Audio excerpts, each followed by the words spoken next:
It's Monday, June 5th, 2023, and I'm Dave Sobel. Two things to know today. ChatGPT recognition rises, OpenAI improves its training, and AI penetrates 911 services.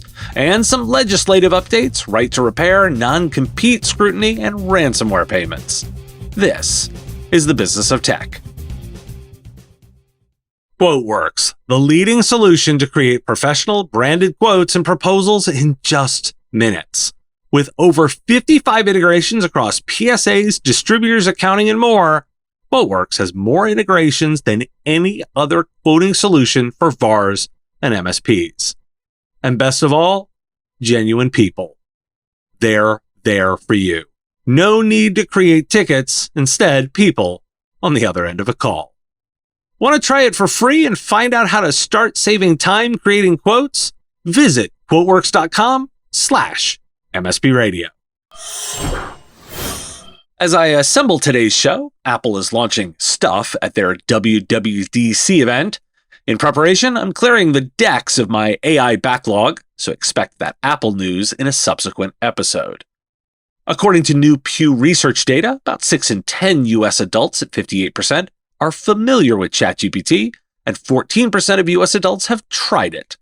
And in a new Morning Consult study done in April, 38% of respondents indicated they trust AI companies to do the right thing, while 26% said they didn't know, and 36% indicated they don't trust AI companies.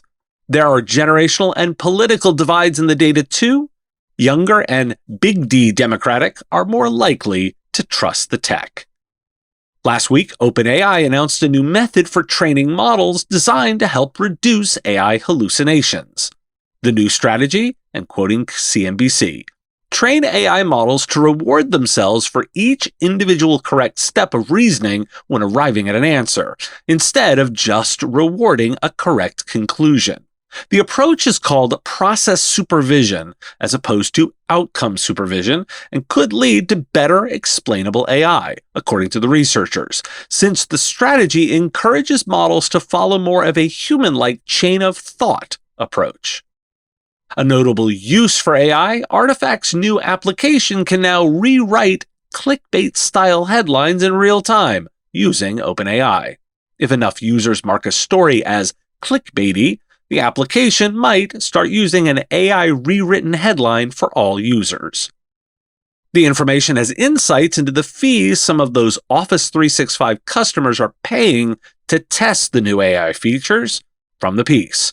At least 100 customers are already paying a flat fee of $100,000 for up to 1,000 users for 1 year, according to a person with direct knowledge of the pilot program. That means that customers with 1,000 seat subscriptions are paying at least 40% more versus the classic version for productivity software that automates tasks such as writing text in Word documents and creating PowerPoint slides. A local but representative story, Arlington County, Virginia's non-emergency 911 line will be answered by an Amazon-powered artificial intelligence device. This started June 1st, and the intention is to reduce the load to critical 911 calls. And despite all this, add another company to the list restricting employee use of the tech. iHeartMedia joins the list. Then again, NextWeb looks at Unilever's use of AI technology. It's accelerating lab work, product design, and supply chain, leading the list of case studies, and I've linked to it. A big thought here too. Axios is covering the discussion of a change in computer interface design due to AI. Is AI the next giant leap in interface design? Why do we care? Much of the headlines around the 14% of adults number implied this was low. I disagree. 14% of the country has tried this technology, and it's only been out for 6 months. That's remarkable. Technological shifts are far slower than our perception thinks they should be. Another thought here. There are a lot of older men running IT services companies. If you're in that category, be self-aware enough to know that your customer and user base may not look like you. I included several stories about use cases to open the creative mind up for applications for customers. Think about an application now rewriting data before being displayed to users. There's something both very cool and hazardous to that. Synthesizing information for me is powerful. Obfuscating it from view is dangerous. Another area to catch up on? Legislation. Right to repair was made law in Minnesota. Electronics manufacturers must let independent repair shops and consumers buy the parts and tools necessary to repair their equipment.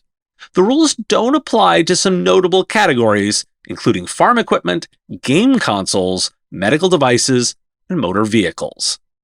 I also wanted to highlight Bloomberg Law's look at non-compete agreements.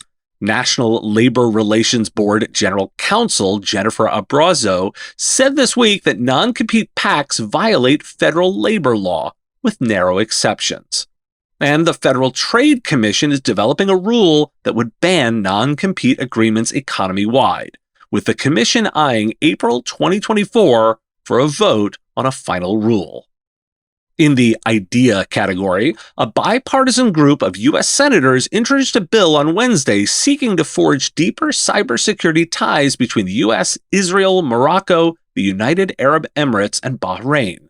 Named the Abraham Accord Cybersecurity Cooperation Act of 2023, the bill would add cybersecurity cooperation to the landmark Middle East deal signed in 2020. This from the Record. Also being considered, banning ransomware payments. The White House's options include possible waivers, including where a ransomware group is preventing the delivery of critical services. Why do we care? I'm going to focus on the non-compete portion of this news today. Dead policy walking. Start preparing for that change now. The impact of this change is directly related to the size of the business. Smaller, less impact. Bigger, much more.